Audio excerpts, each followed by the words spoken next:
Okay, it's me, Elk Running Deer Journey.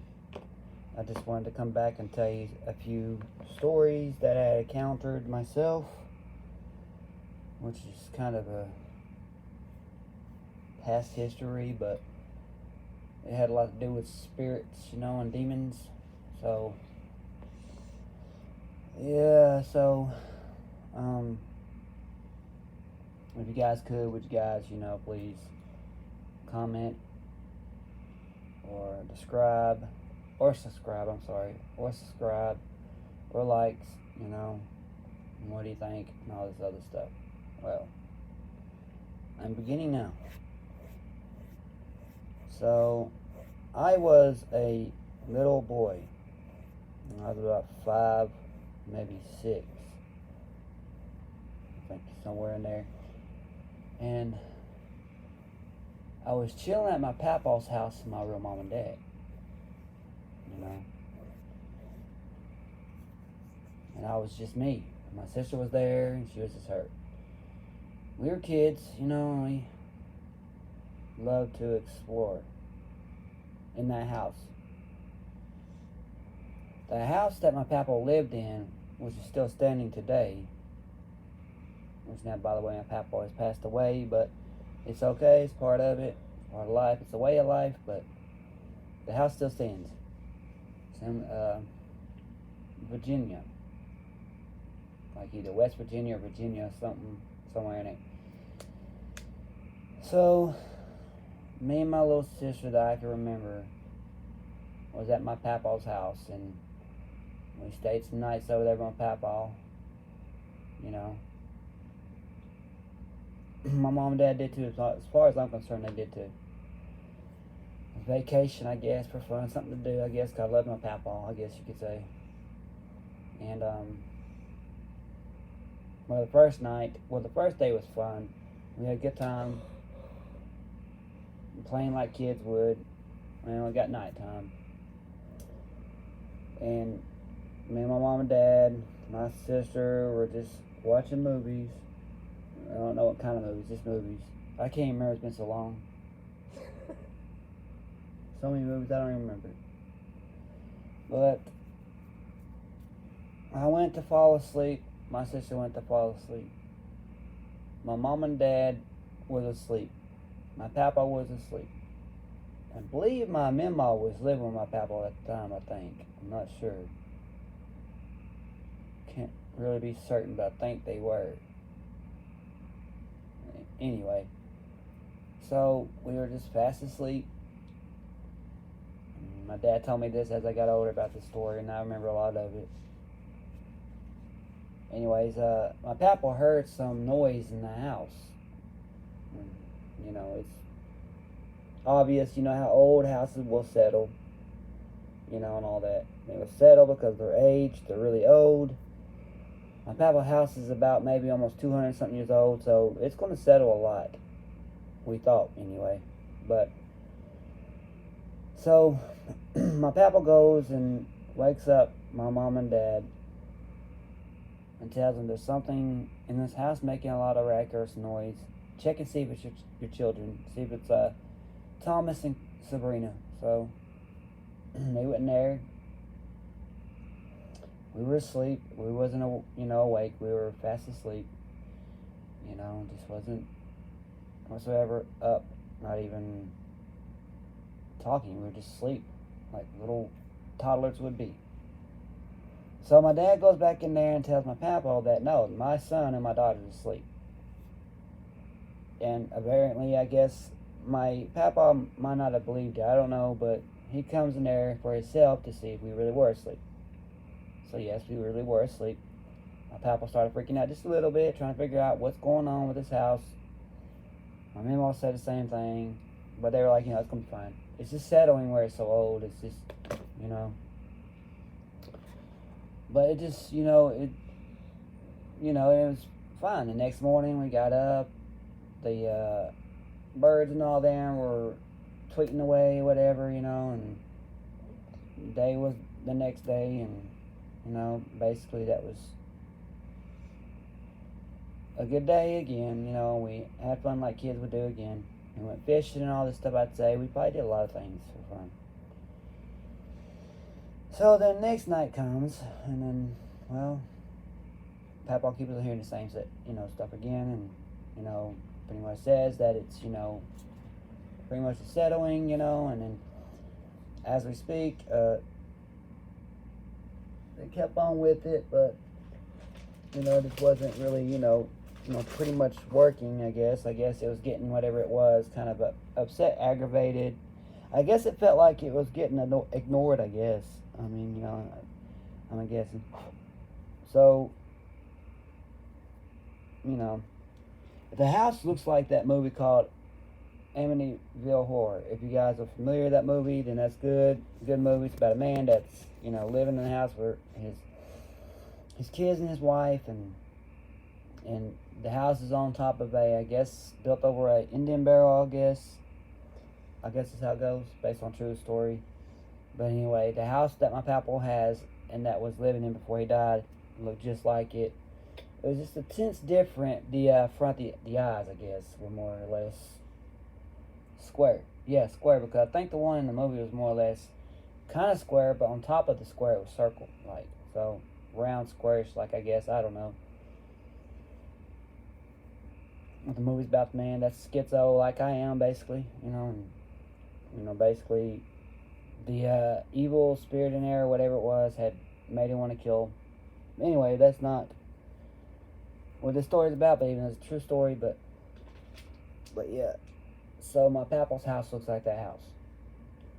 Okay, so I guess it kind of figures, that it's, old, and it's got some history, of people that might have killed somebody in the house, or might have died in the area, or might have died in the property, or might have died in the basement or the cellar, or whatever, who knows.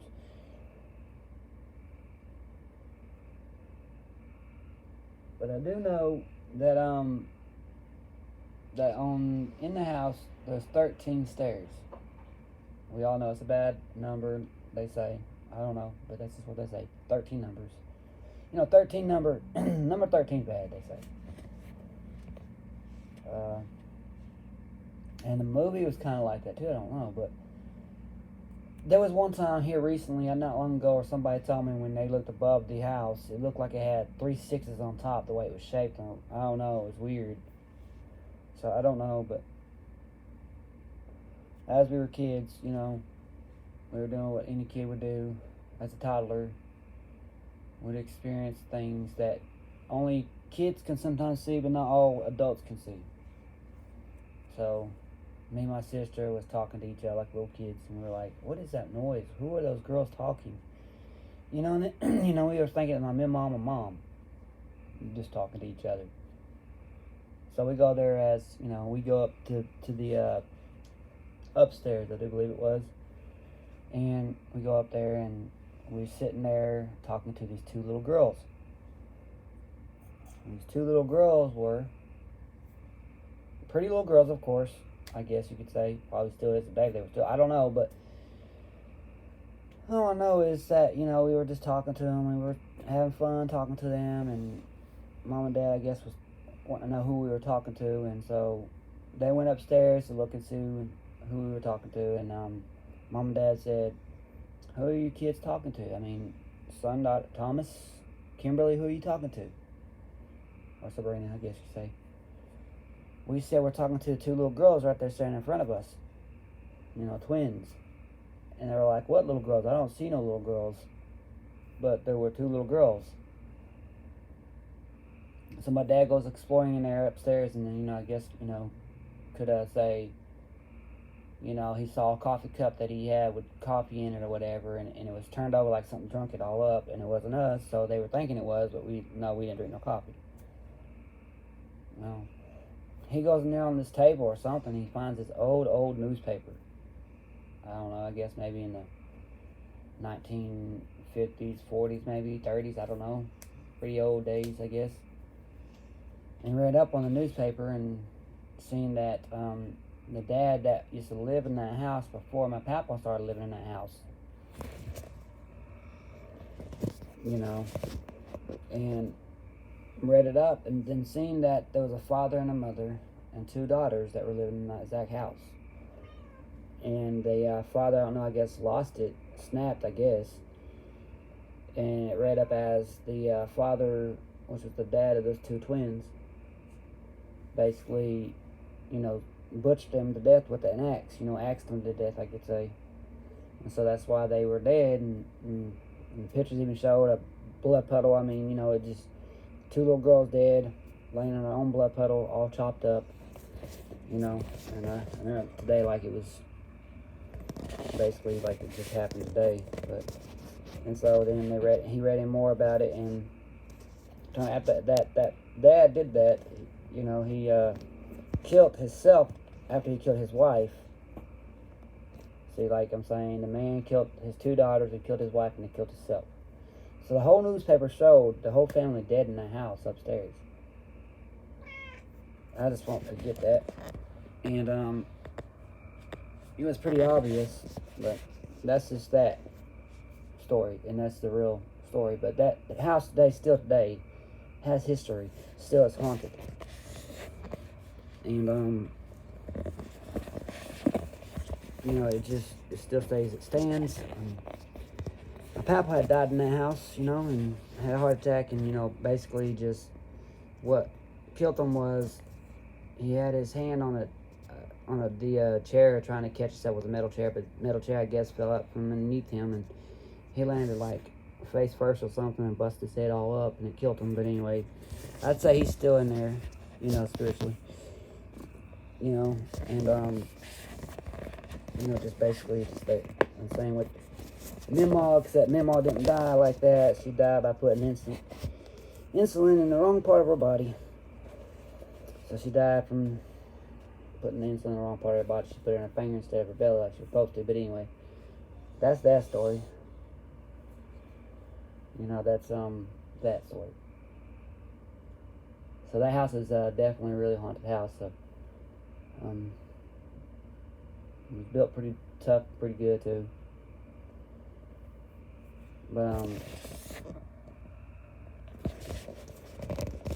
yeah, that was the thing as a child, that wasn't so scary to us because it just didn't scare us. They were nice to us. So that was just a true story. Okay, so then the second one was about when I was living with my sister, my brother-in-law, Sherry, and Noah. We was living in a house that was in Alcoa, or Miracle Ones, really close to like this library, but not the library, more or less the track that goes all the way around the library. You can walk all the way around, jog all the way around. And it's like kind of like right across from it, but it's kind of hard to say where it's located at. But the place is haunted. It has some history itself. It's like in the hundreds too. I think like it's in the hundreds. I don't know what happened in that house, but obviously something good did not happen. Something bad happened, I guess. So me and my sister, my brother-in-law, would go over and in the house and would play hide and seek.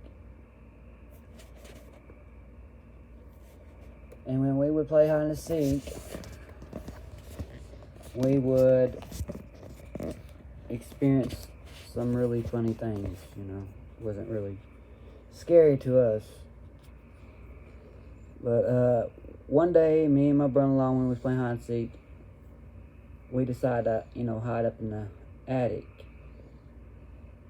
Yeah, the attic. So the attic that we was hiding in, we both went up there. And my brother-in-law, I think, was the first one, went up into the attic or something like that, and said, "What is that white face?" And I said, "What white face? I don't see a white face, I don't see it nowhere." He said, "Straight ahead behind this wall." I said, "I don't see it still, right away." But then I, pretty much put my eye vision in, and I seen what looked like a white face kind of peeking over, looking at us with a kind of a creepy smile. I mean, I don't know. It's like the smile was more or less like the smile had like these, what looked like dark black sharp teeth, I guess. I don't know. It was weird. And the eyes were like a white, I guess, or reddish, I guess, or I don't know, something like that. The face was all like pale, and the person that was like, it was like a person off a Grudge or something, but it was worse. Like he would come out and peek out and would look at us, and it had like jet black German like hair, I guess you could say. Like it looked black, like it was black hair, but I'm sure it wasn't, because it was in the attic, which was pretty dark anyway. So surprised when we saw that face. But the face we saw too had some weird figurations on it. Like it had like a bullet wound, and like it had like these stitches and stuff. It was like somebody just got shot, but like somebody had tortured the person first upstairs in the attic at first, and just started slicing them, I guess, and wouldn't stop, and then finally stitched them up, and that's probably why he had the scars, the stitches. But I guess he got tortured too much, where he just didn't really like him. I guess he screamed too much to where he didn't, he was wanting to escape from it. I guess I can understand though, being tortured like that. I mean, cut up like that, and all that. I mean, that's pretty torturing. I mean, that's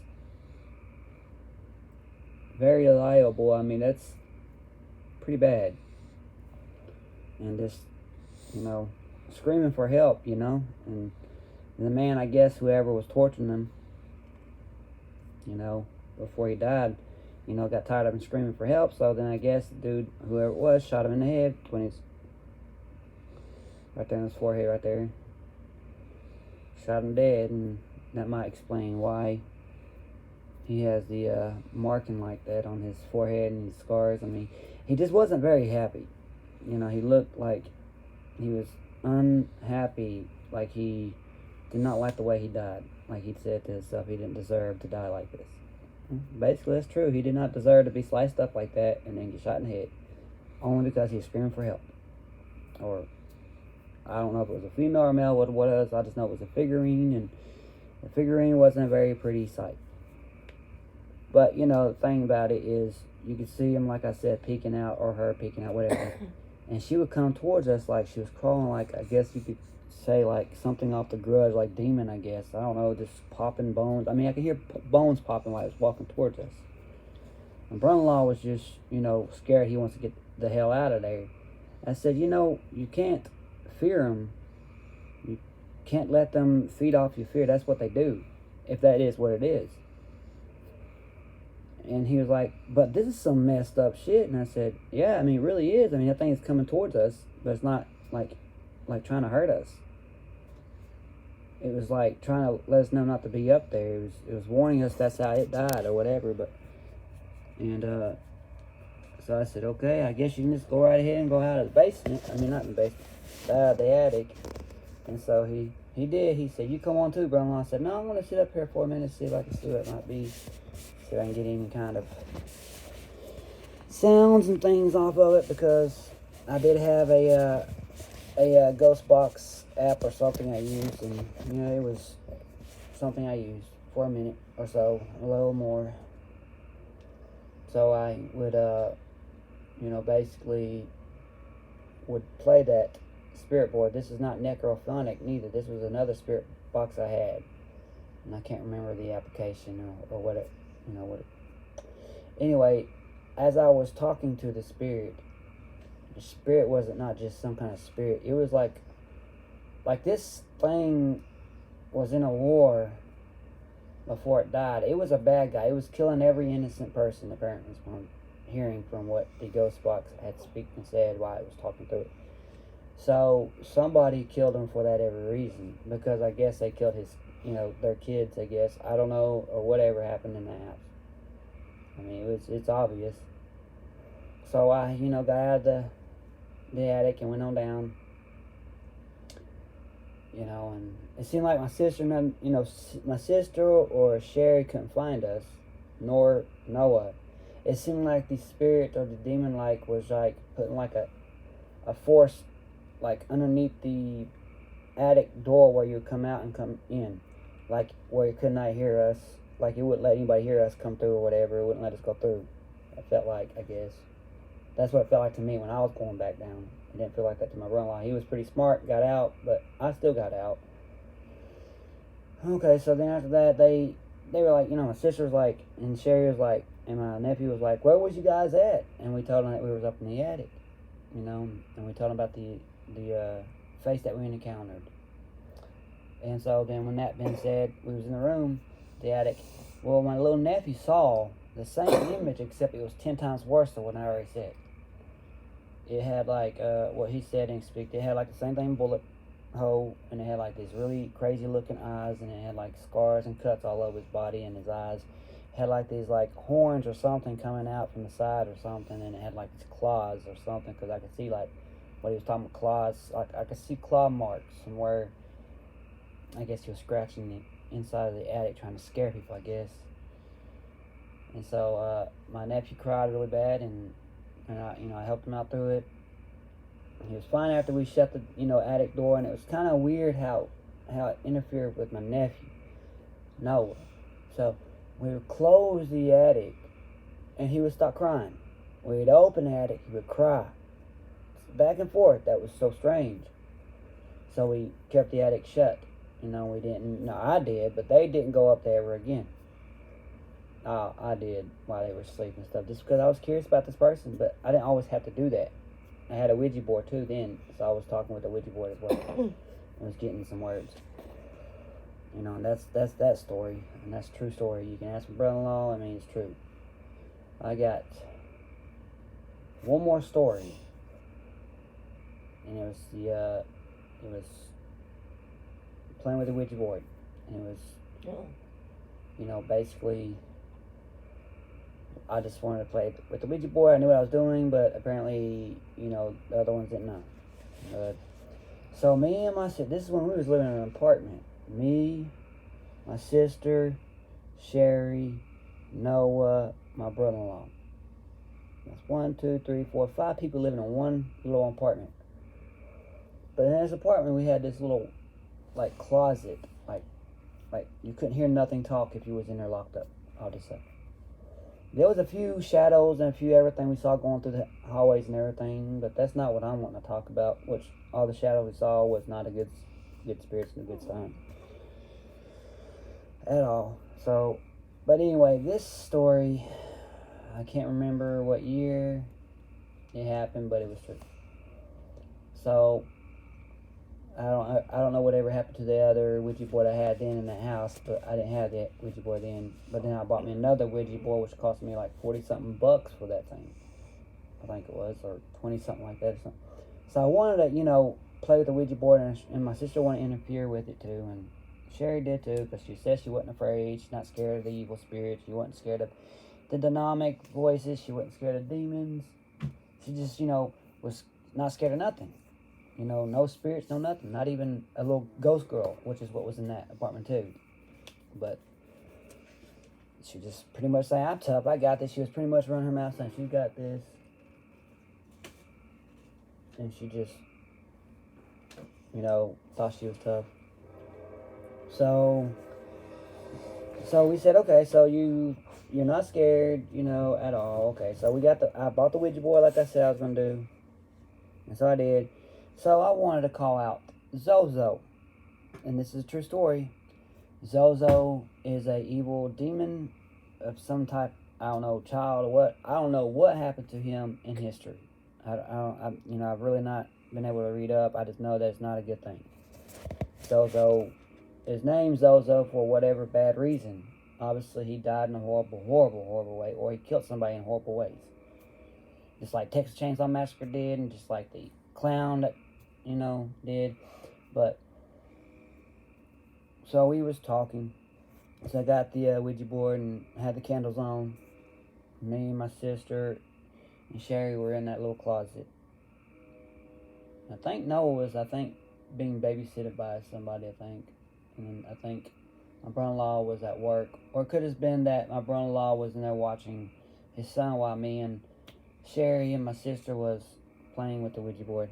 I was, she was, but Sherry was pretty much watching. She was, telling me she wasn't afraid, but she wouldn't touch the Ouija board. But anyway, which, tells me that she was scared of it, but I didn't say anything like that. So I just kept it as, okay, so you're not scared of it, okay.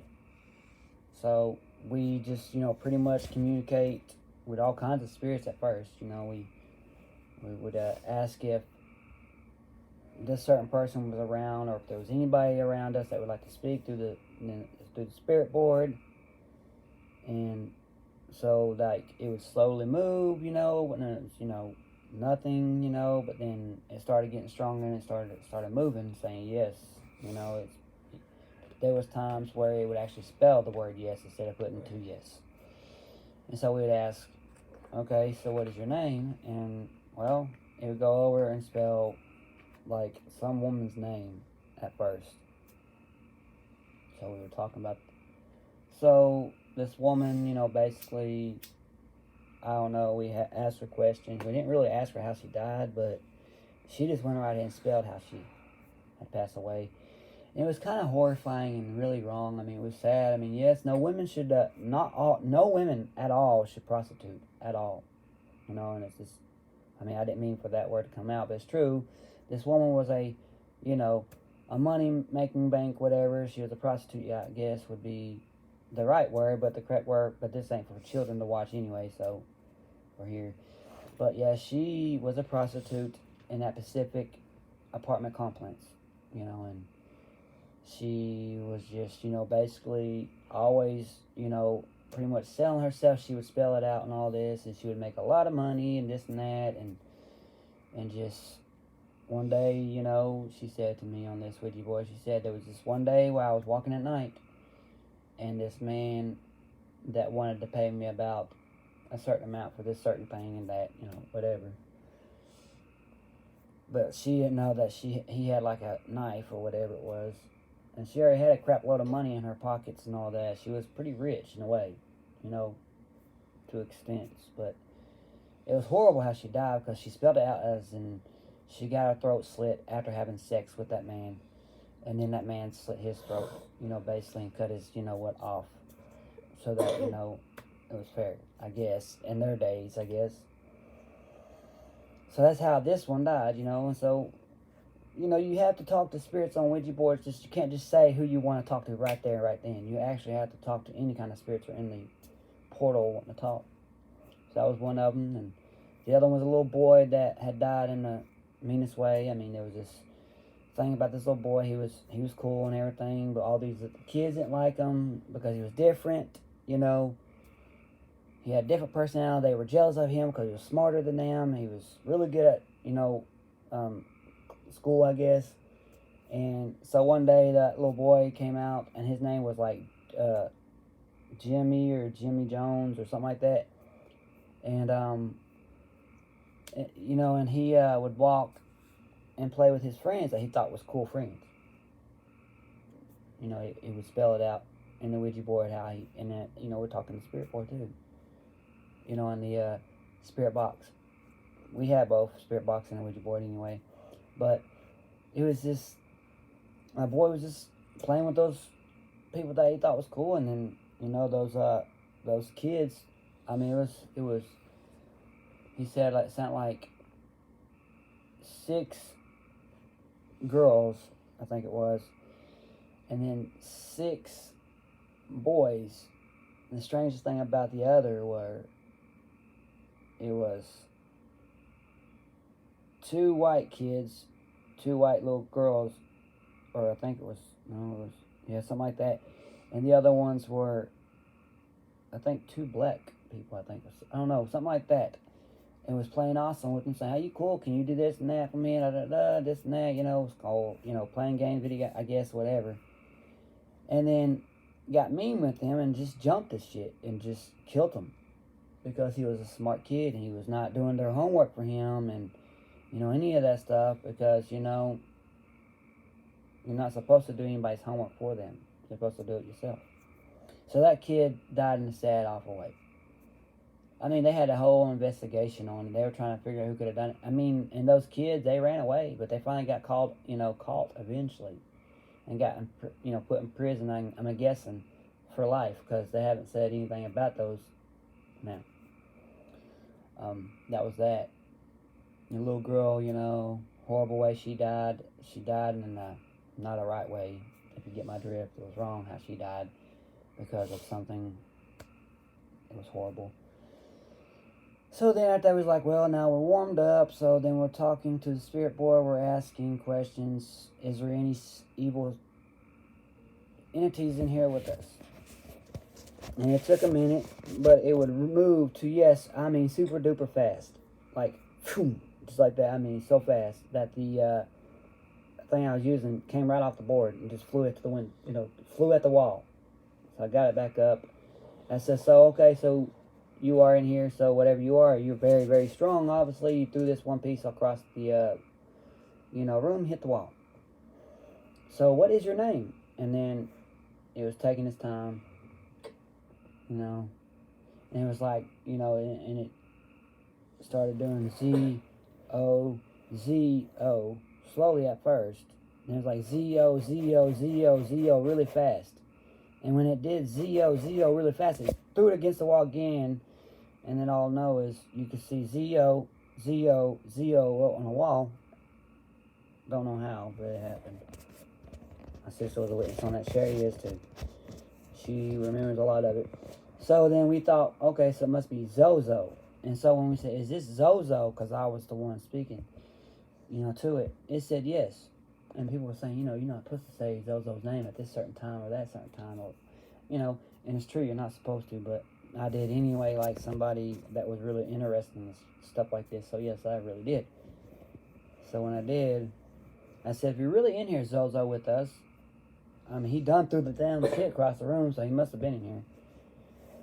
So, when that happened, I said, if you're really in here, then I want you to do me a favor. But first, I'm going to say goodbye. So I did say goodbye off the Ouija board. And so then I asked my sister, I said, okay, so what I'm about to do, sis? She's like, what, brother? If it's okay with you, can you let Zozo enter your body? She's like, I don't know. I'm kind of afraid of this. I mean, and I was like, well, okay, it's understandable. I mean, I can understand. And I made her feel comfortable. I said, she's going to be safe. So she finally said, yes, that's fine. So I went back to the Ouija board and went 1, 2, 3, 4, 5, whatever, around in circles. And it said, Zozo, are you still here? It slid over to yes, like it did. But not as fast this time. But was still fast. But wasn't super duper fast, but it was fast. And I said, okay then. We know you're here, Zozo. Okay, so I said, Zozo, if you're really here, like I said, I want you to enter my sister's body, which is a big no-no. And why I say it was a big no-no is I'll tell you. So my sister said, Zozo, I give you the permission to enter my body. Which was a big no-no. But we already had it planned out. We was waiting. I was already ready for it. I was. Sherry, at the other hand, wasn't ready for it. She was not whatsoever ready for it. But she was acting like she wasn't scared. So Zozo finally entered my sister's body, but she was sitting down in a chair.